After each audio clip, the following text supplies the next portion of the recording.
Don't forget to subscribe for more videos. The desert winds carried the scent of dust and gunpowder, and Captain Ayaan Mirza stood beneath a bleeding orange sky, his rifle slung over one shoulder and a crumpled letter in his trembling hand. It was from Meher, his wife, the woman whose laughter had once been louder than the world's noise, whose promises were brighter than the stars. My dearest Ayaan, the letter read, Hina keeps asking when you'll come home. I tell her you're saving the world so she can sleep peacefully at night. Ayaan smiled through the exhaustion. Every word she wrote was an anchor that pulled him back to life when the war tried to drown him. At night, while his brothers in arms whispered prayers into the darkness, Ayaan wrote back, My beloved Meher. He scribbled in the faint glow of a lantern, Every bullet I survive brings me one step closer to you. I can still smell the jasmine in your hair, still hear our daughter's giggles echoing in my heart. He sealed it with the warmth of longing and sent it across the sea. Weeks turned to months. The war raged on. His friends fell, one after another, but Ayaan's hope never died, because waiting for him were two souls, his reason for living. But soon, the letters changed. They grew shorter, colder. The ink that once bloomed like a garden now bled with distance. Ayaan, please don't risk your life too much. Hina is growing fast. Things are hard here. No, I love you. No, come back soon. Only emptiness between the lines. Ayaan held the paper to his chest one night, under a sky riddled with gunfire. Maybe she's just tired, he told himself. Maybe the world is wearing her down. He couldn't know. Something else was breaking back home. The nights grew quieter, and the mailbox at the camp stopped whispering his name. No letters came anymore. Weeks turned into months. The other soldiers would receive words from wives, mothers, lovers. But for Ayaan, there was only silence, the kind of silence that screamed louder than bombs. He began to dream of home. Meher at the door, little Hina running into his arms, the house alive with laughter. Those dreams were all that kept him breathing. But fate had other plans. During a brutal ambush, Ayaan took a bullet to the shoulder while rescuing a young recruit. He survived, and barely. And as he lay in a makeshift hospital bed, pain wrapping him like fire, he asked the nurse if any letters had come. She shook her head gently. None. The war ended months later. Medals were pinned to his chest. Applause thundered. But Ayaan felt hollow inside. What use was a medal if the heart it was meant to impress no longer cared? He packed his duffel bag and boarded the train home. Every mile that passed, every whistle of steam felt like a countdown to the moment he'd hold Meher again.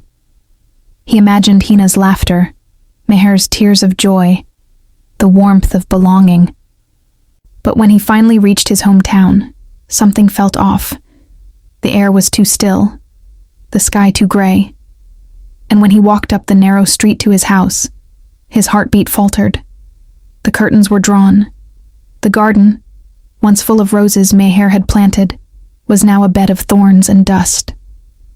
Ayaan stood before the door he'd dreamed of for years. His hand trembled as he turned the key.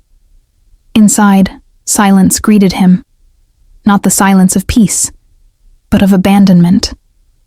The walls were pale and cracked. The furniture was covered in sheets. And on the dining table, beneath a thin layer of dust, was a folded note.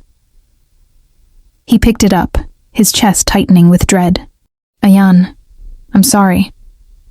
I waited, but not forever. You were gone too long. I was lonely, afraid, and lost. I didn't know if you'd ever return. I had to move on. Please forgive me. The letter slipped from his hand. His knees gave way. The house that once echoed with love now echoed with loss. He stumbled into Hina's old room, her toys scattered, her drawings fading on the wall. A small teddy bear lay in the corner, wearing a tiny soldier's hat she'd made before he left.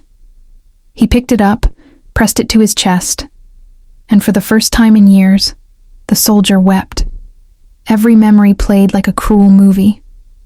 Meher's smile, her promises, her laughter.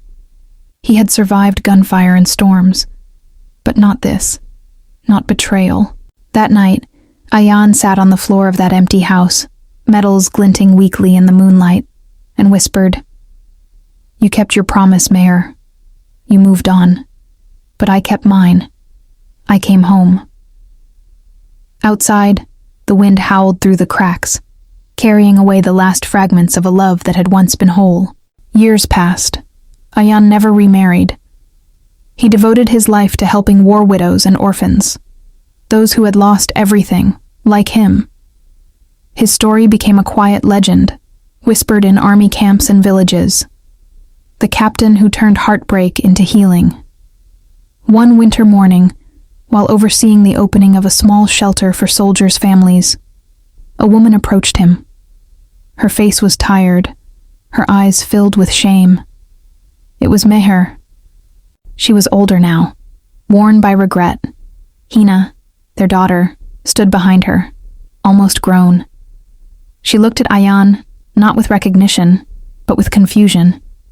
She didn't remember her father's face. Meher's lips trembled.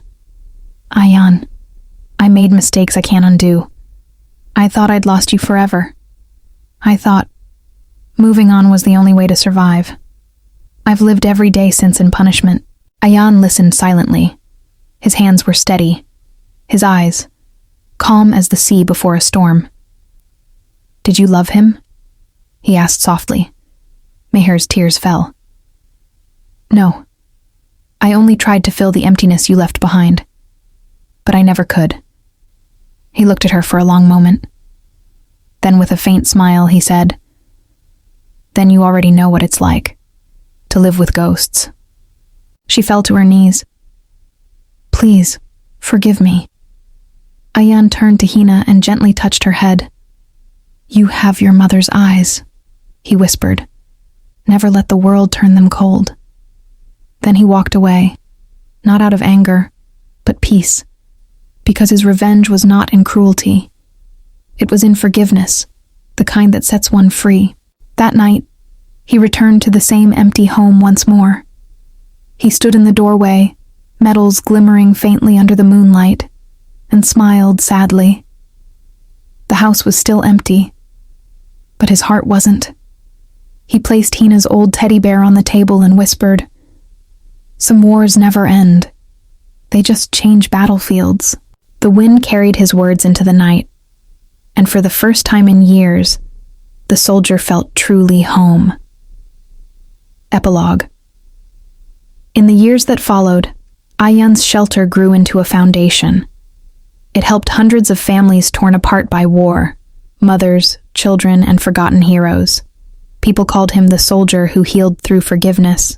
And whenever someone asked him why he never rebuilt his old house, he would smile faintly and say, "Because sometimes empty homes remind us what it truly means to return."